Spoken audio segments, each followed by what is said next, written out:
नमस्कार, स्वागत है आपका यस तक digital news TV Madhya Pradesh Chhattisgarh में। मैं आपके साथ अल्पना। तो आइए शुरुआत करते हैं आपके देश और प्रदेश से जुड़ी तमाम छोटी बड़ी खबरों की ओर। इस वक्त की बड़ी खबर रीवा से है। कैबिनेट मंत्री प्रहलाद सिंह द्वारा जनता को भिखारी कहे गए बयान को तोड़ मड़ोड़ कर पेश करने की शिकायत लेकर आज प्रहलाद पटेल के समर्थकों ने ज्ञापन सौंपने कलेक्ट्रेट पहुंचे, जहां उन्होंने राज्यपाल के नाम ज्ञापन सौंपते हुए कांग्रेस प्रदेश अध्यक्ष जीतू पटवारी पर कार्रवाई करने की मांग की। अमर शहीद वीरांगना रानी अवंतीबाई, जिन्होंने सन 1857 में भारत माता को स्वतंत्रता की बेड़ियों से मुक्त करने के लिए अंग्रेजों से युद्ध किया था, उनकी मूर्ति का अनावरण कार्यक्रम करने राजगढ़ जिले में कैबिनेट मंत्री प्रहलाद पटेल पहुंचे थे, जहां उक्त कार्यक्रम में वीरांगना के चरित्र को आत्मसात करने की सलाह दी थी। साथ ही यह भी आग्रह किया समाज स्वावलंबी बने, आत्मनिर्भर बने, बच्चों को अच्छी शिक्षा देने के साथ समस्त प्रकार की बुराइयों से दूर रखने की बात कही, जिससे छोटी छोटी जरूरतों के लिए दूसरों पर निर्भर न रहना पड़े और किसी के सामने भीख न मांगना पड़े। इस कैबिनेट मंत्री के इस बयान को कांग्रेस पार्टी द्वारा तोड़ मरोड़ कर पेश करते हुए जनता को भिखारी कहने की बात की जा रही है। इसके विरोध में आज यह ज्ञापन राज्यपाल के नाम कलेक्टर को सौंपा है।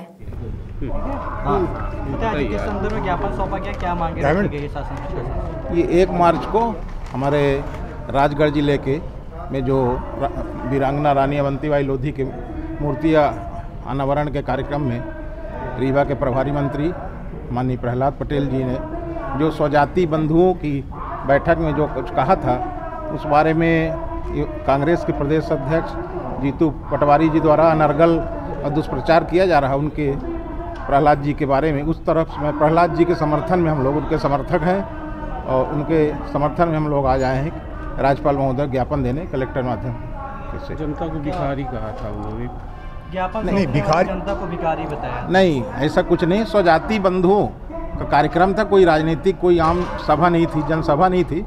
उन्होंने अपने बंधुओं को कहा था कि स्वावलंबी बनिए, मजबूत बनिए, शासन से सिर्फ आशा न करिए और अपने कोई ऐसा आम सभा नहीं, कोई शासकीय कार्यक्रम नहीं था, वो अपने पारिवारिक कार्यक्रम था। जनता की तो सेवा की है मंत्री जी भी। जी तो जनता की सेवा के लिए है, अगर ज्ञापन जनता देने जा रही है, क्योंकि जब वोट मांगने जाते हैं तो जनता से ही मांगते हैं वोट, कि जो भी जरूरत होगी, जो भी अगर उचित मांगे होंगी तो पूरी की जाएगी। तो अब जनता उनसे कोई जनता आम सभा जनसभा नहीं थी वो। और हम अपने बच्चों को, अपने परिवार को, अपने स्वजाति बंधुओं को हमेशा कहेंगे स्वावलंबी बनिए और अपने पैर में खड़े होइए, मजबूत बनिए। ये तो उन्होंने ये चीज़ कहा है।